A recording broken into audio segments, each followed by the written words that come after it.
PM Modi लगातार देश हित में फैसले लिए जा रहे हैं। पीएम मोदी ने साफ कर दिया है कि उनके लिए देश सबसे ऊपर है। वहीं विपक्ष के लोग जमकर राजनीति कर रहे हैं, लेकिन पीएम मोदी ने भी साफ कर दिया है कि वो फ्रंट फुट से बैटिंग करेंगे। वहीं ऑपरेशन सिंदूर के बाद पाकिस्तान के साथ सीज फायर को लेकर कांग्रेस केंद्र सरकार के साथ ही पीएम मोदी पर लगातार हमलावर रुख अपनाए हुए है। पीएम मोदी पाकिस्तान को सबक सिखाने में लगे हुए हैं, लेकिन राहुल गांधी पीएम मोदी के पीछे पड़े हुए हैं।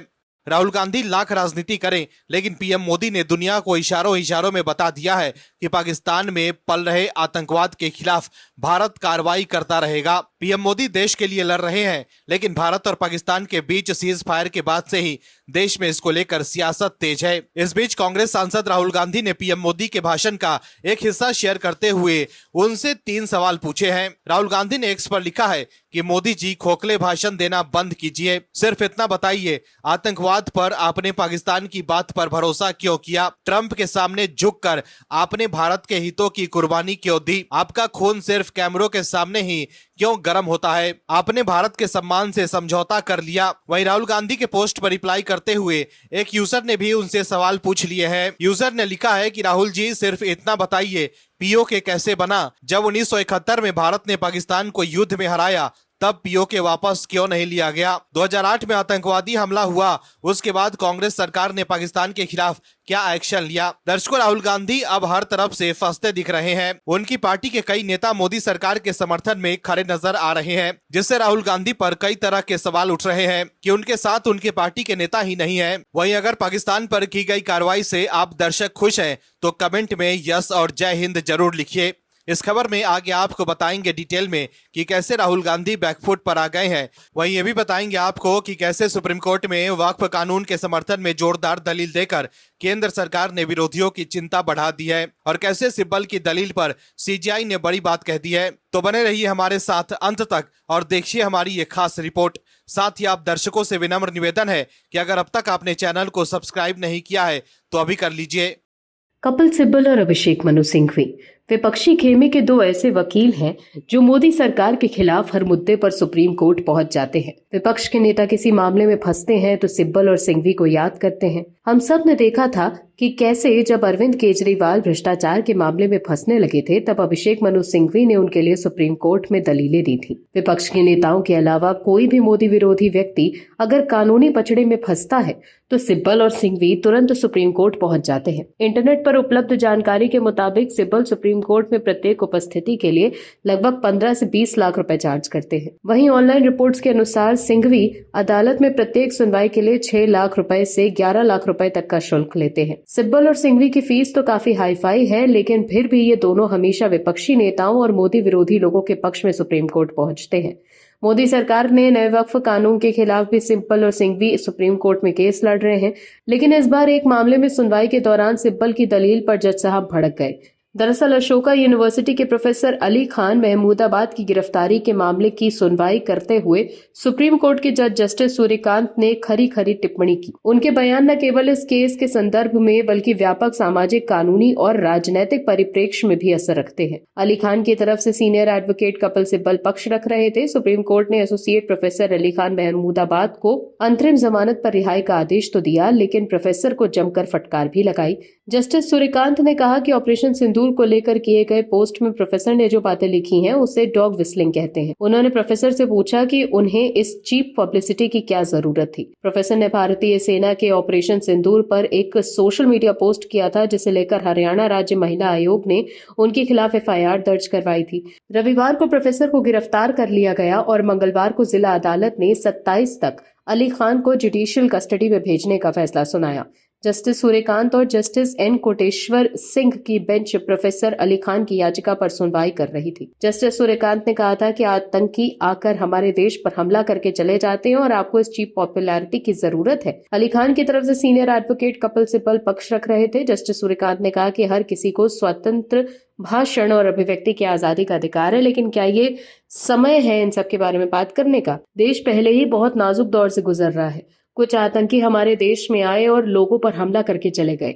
हमें एकजुट होने की जरूरत है। ऐसे समय में ऐसी चीप पॉपुलैरिटी की आवश्यकता थी?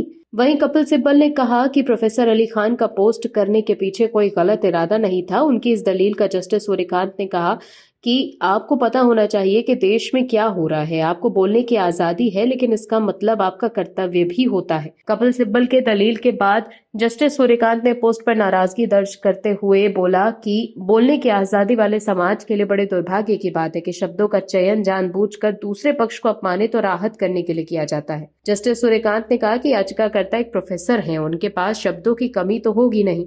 वो एक ऐसे शब्द भी चुन सकते थे जिससे किसी की भावना आहत ना हो। वो तटस्थ भाषा का प्रयोग कर सकते थे। तो देखा आपने कैसे इस केस में सुनवाई के दौरान सिब्बल के दलील पर जज साहब ने कड़ी नाराजगी जताई। वहीं जस्टिस सूर्यकांत की टिप्पणी इसीलिए महत्वपूर्ण है क्योंकि ये अभिव्यक्ति की स्वतंत्रता, सामाजिक जिम्मेदारी और राष्ट्रीय संवेदनशीलता के बीच एक संतुलन की जरूरत पर बल देता है। जस्टिस सूर्यकांत के कमेंट पर अभिव्यक्ति की स्वतंत्रता की आड़ में राष्ट्र के एक जिम्मेदार शख्स को उसकी नागरिक बोध वाली जिम्मेदारियों से मुक्त नहीं करते हैं। महमूदाबाद पर आरोप है कि ऑपरेशन सिंदूर के बारे में उनके सोशल मीडिया पोस्ट ने देश की संप्रभुता और अखंडता को खतरा पैदा किया। मोदी सरकार के फैसले के बाद कांग्रेस में खलबली मच गई है। पीएम मोदी ने एक झटके में कांग्रेस का खेल बिगाड़ दिया। ऑपरेशन सिंदूर को लेकर कांग्रेस के नेताओं की तरफ से जो बयान आया था वो काफी हैरान करने वाला है। पार्टी के नेता भारतीय सेनाओं की तारीफ तो कर रहे हैं, वहीं दूसरी तरफ सरकार पर भी सवाल उठा रहे हैं, लेकिन पीएम मोदी ने करारा जवाब दे दिया। राहुल गांधी कांग्रेस के सबसे बड़े नेता हैं। इसके साथ ही आजकल उनके पास लोकसभा में विपक्ष के नेता के रूप में एक महती जिम्मेदारी भी है। इसीलिए उनके एक एक शब्द को भारत पाकिस्तान ही नहीं बल्कि दुनिया गौर से सुनती है।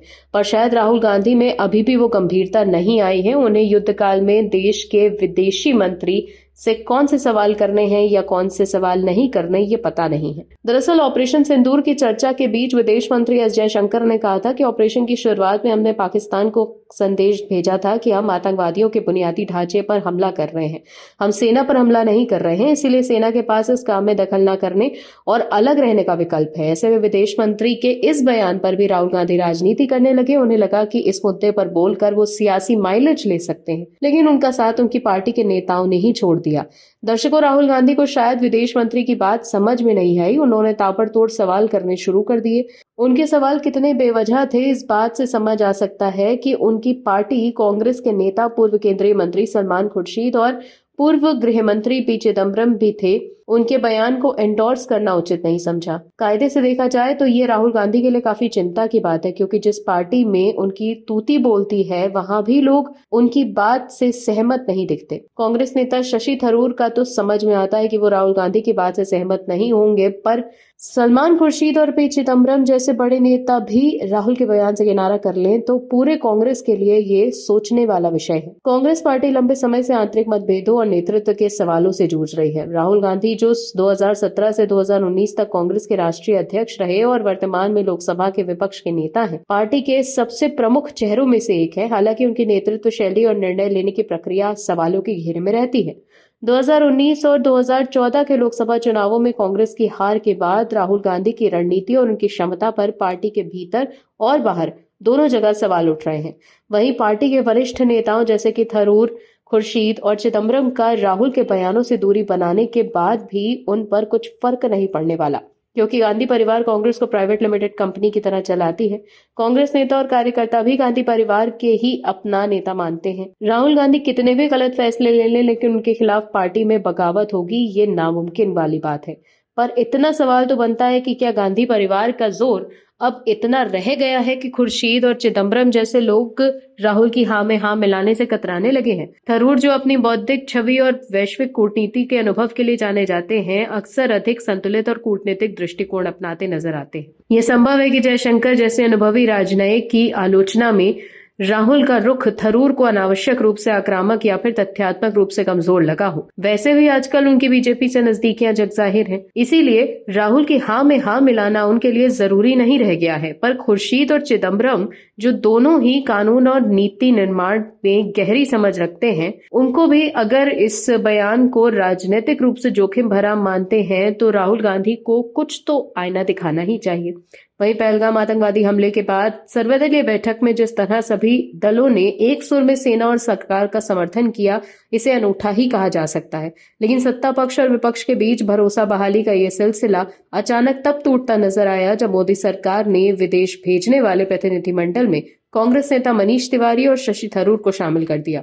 जिस तरह से कांग्रेस ने थरूर और मनीष तिवारी के चयन पर सवाल उठाए, उसकी रणनीतिक चूक ही कही जाएगी। हालांकि शशि थरूर और मनीष सरकार के फैसले से काफी खुश हैं और वो सरकार के साथ भी हैं। थरूर की तरह मनीष तिवारी ने भी सोशल मीडिया पर पोस्ट कर कांग्रेस को साफ संदेश दे दिया था कि वो सरकार के साथ है, जो कि कांग्रेस के लिए किसी झटके से कम नहीं, क्योंकि राहुल गांधी के करीबी जयराम रमेश ने इन नेताओं के चयन पर काफी नाराजगी जाहिर की थी। वहीं पहलगाम हमले के 1 महीने बाद राजस्थान की धरती पर पीएम मोदी जब पहुंचे तो उनके तेवर आतंक के खिलाफ बेहद तीखे नजर आए। पीएम मोदी ने कड़ा मैसेज देते हुए कहा कि दुनिया ने देख लिया है कि जब सिंदूर बारूद बन जाता है तो क्या होता है।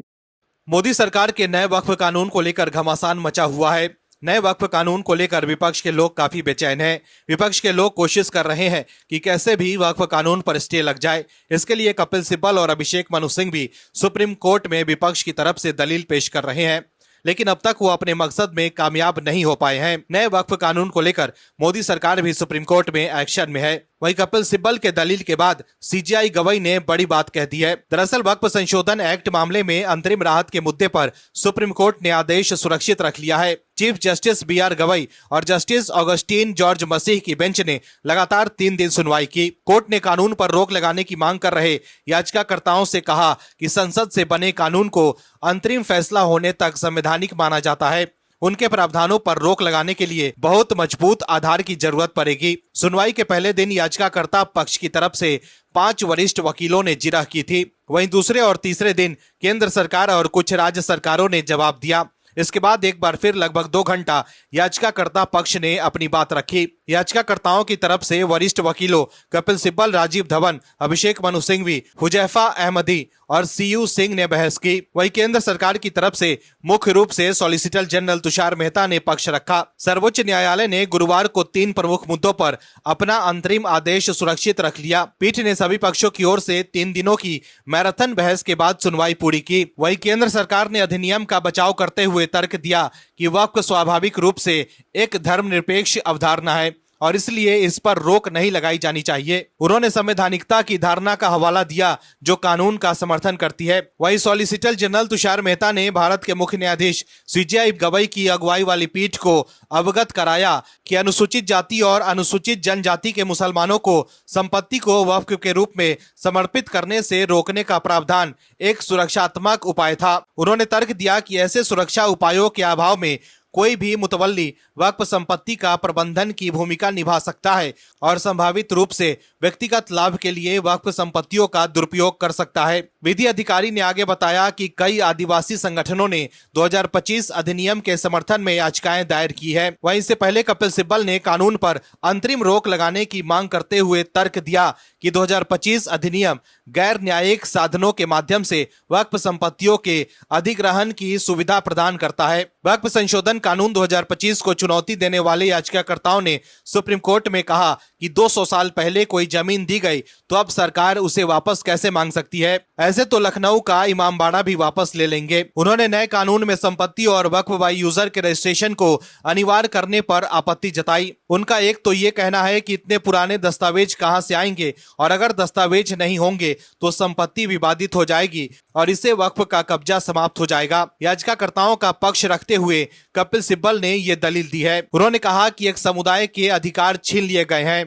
देश में कई कब्रिस्तान हैं जो 200 साल से भी पुराने हैं। अब 200 साल बाद सरकार कह रही है कि ये हमारी जमीन है इसलिए ये वापस करो। कपिल सिब्बल ने कहा कि मुस्लिम समुदाय सरकार के पास गया और उन्होंने कहा कि हमें कब्रिस्तान चाहिए और उनको जमीन दे दी गई। उन्होंने कहा कि अब 200 साल बीत गए और सरकार कह रही है कि हमारी जमीन वापस करो। कब्रिस्तान इस तरह वापस नहीं लिए जा सकते हैं। कपिल सिब्बल ने कोर्ट से कहा कि सोच कर देखिए कल को लखनऊ के इमामबाड़े को लेकर भी ऐसा हो, ये तो बहुत बड़ी बात है। वहीं सीजेआई गवई ने कपिल सिब्बल से कहा कि लेकिन अगर 1923 एक्ट के तहत रजिस्ट्रेशन हुआ होता तो ऐसा नहीं होता। ऐसा नहीं है कि 1923 से 1925 या 100 साल पहले रजिस्ट्रेशन कभी अस्तित्व में था ही नहीं। वहीं जस्टिस मसीह ने पूछा कि मतलब ये है कि जैसे ही किसी संपत्ति पर विवाद हुआ और जांच शुरू होने से फाइनल रिपोर्ट आने तक संपत्ति वक्फ की नहीं रहेगी। कपिल सिब्बल ने जज साहब की बात पर सहमति जताते हुए कहा कि और कलेक्टर को जांच की जिम्मेदारी दे दी गई है, उसका जो भी फैसला होगा